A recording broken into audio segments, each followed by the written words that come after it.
now G2 is our squad on the top of this building, and you know that they are happy about that. Yeah, G2 must have taken this from 100 Thieves with a phase breach on over towards the side. I'd love to see what's Designful zooms out if that is just on respawn. So 30 seconds ago, maybe they took that roof away from 100 Thieves, and that is a big play. Sometimes 100 Thieves, you know, not just 100 Thieves in general, sometimes what you can do when you're trying to cover this roof, there's so much action going on all over the place, you're trying to pick up all these kills. A team like G2 that's been waiting in the wings is waiting for you to get distracted, waiting for your bubble to go down. Any type of play possible so they can go and take that God spot. That's exactly what G2 was thinking, and they're being rewarded big time with some serious points.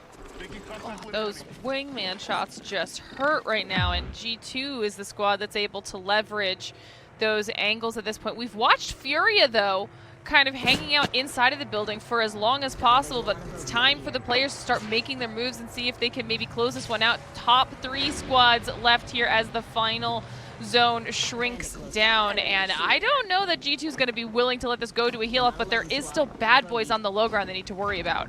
So what G2 is going to do is they're going to bubble as far as possible on the opposite side and hope that the 2 teams directly below them are going to duke it out. And you can see already defensive environments going down. They don't want to use the bubble on the roof right now. It's A-okay to go and heal through all of this, and then they're going to toss this bubble as far as possible, all the way on the outside of the edge. That's exactly what they're doing. Great job. Now all of a sudden the opposite bubble has to come down. The team from the second floor eventually will push out. Unfortunately for G2, that's going to be all she... Oh, G2 going for a crazy play back on over towards the top. Maybe back into their bubble. I don't know what they're thinking, but they're just trying to be as sneaky as possible. Gentrifying is going to take on over towards the air. Typically, the team on the very bottom is the team that has the advantage right here. Promo is picking up some serious damage. Lucas is still fairly healthy. Where is the rest of the Furious squad? They are out, and now you see Bad Boys taking game number 1. Glitter. G2 with a crazy strategy. I'm not quite sure they knew what they were doing at the end right there. That was a wild ending. Nightmare also all have 3 red shields, and they've got positioning here, and they'll get a couple of KP. Well, somehow or other, I don't know how, Esports Arena have survived. It was only Duplex left on his own, but he's managed to get both of his teammates back on their feet. And for the rest of the lobby, that's the last thing that you want to see. Verholz has just been eliminated for TSM, so TSM will be out. And now we have Nightmare, G2. You also have Cloud9, you have Team Liquid and ESA as your final 4 teams. As we jump on board with Nightmare, who are holding down these pillars, they also have the Loba ult to work with. It is unbelievable that ESA have just been able to get back up to a full 3. But again, that just shows the brilliance of this squad. It doesn't matter who is the last remaining player. They've always got a plan, and they always seem to get everyone back on their feet. Team Liquid having to use their bubble very early. What did we say earlier? Last bubble usually wins, but there's a lot of objects to hide behind in this last circle. I'd imagine they'd have that bubble back as well, possibly before the end of the game. But now ESA have got to make their way forward. They're just trying to dodge and dip and dive and survive for now. They do have the opportunity to drop down maybe, but they also want to see what's going on. Who else is taking the fights? Who else is going to create the opportunities and maybe the openings for them? Duplex is going to be dropping down to the low ground. Esports Arena get caught in the black hole. Skill Cake's now left on his own. ESA out, we're down to 3.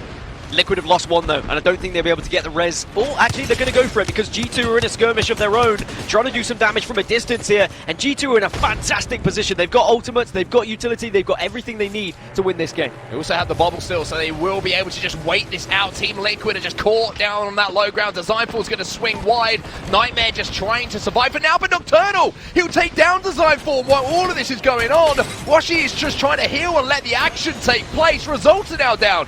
Gentrify left on his own. He takes to the skies, he gets into the top 2, and now he's trying to clutch up, but he's not going to be able to do so. Nightmare will be the champions of game number 2. And 100 Thieves, I believe they're 3rd place right now in the overall standings for today. They're trying to make some moves, but that's 145 coming in from Madness. Also a tether, 3 shots left in that Kraber. Ping's going down. It looks like he wants to maybe use these shots and then switch on over to his secondary if it's possible. So expect some Kraber shots to rip here as this zone closes. Just gonna use up those last 3 bullets and hopefully make them count as they end up getting peeked around the side of the rock. I cannot believe they didn't get more punished for that. Renegades now being forced into an engagement. I think that was Lazarus making the push. No, it's Cloud9 making the push onto Renegades, and Renegades are in a lot of trouble. Saucer being the only player left alive for the squad. 100 Thieves now cleaning up, and you can see, I believe Pau does go down, so that is going to be One squad remaining, and it is going to be a one-on-one. Yes, it's Cloud9 going up against 100 Thieves. Both of them are extremely healthy until Onmu just gets ripped apart. Zach Mazer looking strong with that R301. Woo! Cloud9. Hello, welcome to the winner's circle. They take game number 3. With a gold bag as well. Pick up the kill onto the last player from 100 Thieves, so 100 Thieves are out. Yep, gold bag is absolutely massive there for TSM. I love what Team Liquid are doing, but Fury are in the same place just below them. That's going to get very awkward very quickly, but TSM have to try and win this engagement. Oh, they're making the play as well. They're trying to take height here, and they will take height. TSM get the clean wipe. Nobody falls while they do so. G2, look at it here. Respawn in these final moments as well, and Resulta will be able to get it off. So Designful will be rejoining in these last seconds as the Caustic hits the ground. Maybe those barrels will be the difference. And of course, he's going to hit the ground with a thump, but XSET also doing some damage from behind. Lazarus get caught out once again and should be wiped here if they play this correctly. 7 squads remaining. G2 and TSM in a good spot if Designful can get his stuff back, which at the moment looks like he might be able to do so. Oh, here comes a play. It's going to be a team falling down from height as we have 5 squads remaining. It will be TSM who are trying to make the play. Gentrifying taken out as well as TSM survive. How it's down, but Reps and Verhol stand tall here for TSM as we enter our final 4 teams here on our first game of World's Edge. This gold bag has been massive for TSM, and this is the game we've expected from them. They've already got 8 kills, they're into the top 4, and they've got one of the best positions right now, but they have to climb out of this hole and try and take a fight. Liquid and XSET, they're 2 enemies.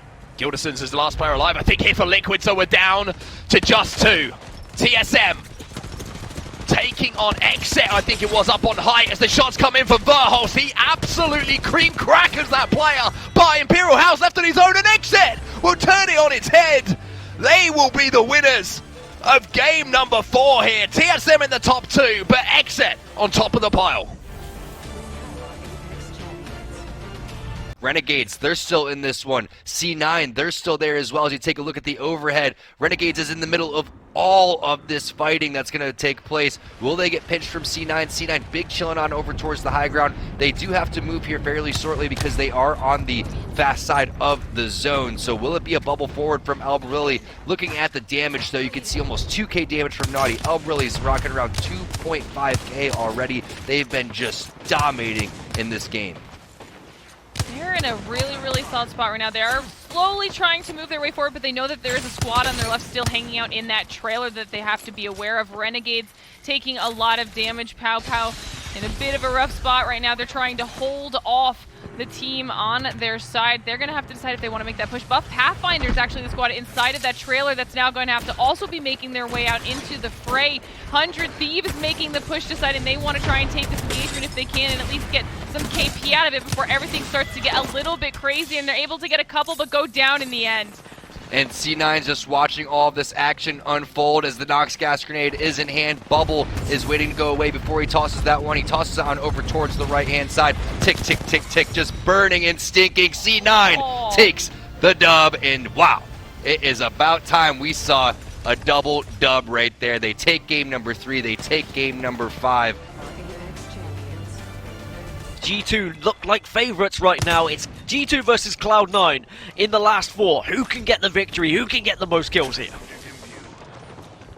Little bit of breathing space here for all the teams, even though their hearts are going to be going at 1,000 miles an hour, 1,000 beats per second. It's going to be a push on this low ground team coming in from C9. Albarelli will go down. And was this a risk worth the reward? They get the kills, but Albarelli got finished on the ground. So C9 make the push to take the team down on the low ground, but they lose their Gibraltar, and how that could hurt them heading into this endgame. And remember, C9 had a 3-point lead over G2 coming into this, so very much kill points going to come into the equation. Cloud9 currently on 61, but down to just 2. They've got 7 KP from this game. G2 are currently on 54, so they really need a victory here, and they need to wipe out Cloud9 in the means. Oh, and Jet's going to get that nade down, going to do a little bit of damage. He gets the stick, and now he's going to push in as well to try and finish things off. Has to back up, uses the gas to do so.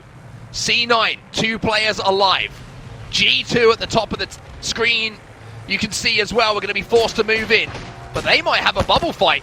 And as crazy as this might sound, with Cloud9 down to just 2, they could be the last team to fight here, Dan. If Cloud9 are the last team to fight, they could maybe walk away with some extra placement points, which is what they need. Even just a couple of kill points could help them out here, and there could be the first one. Get that finish ASAP if you are naughty, because G2 are going to come in and clean this up. G2 are moving in. G2 might be able to pick up the win. Shots on the player down on the floor. 3 squads remaining, and I'm pretty sure that G2 in the final game will have that game made easy for them.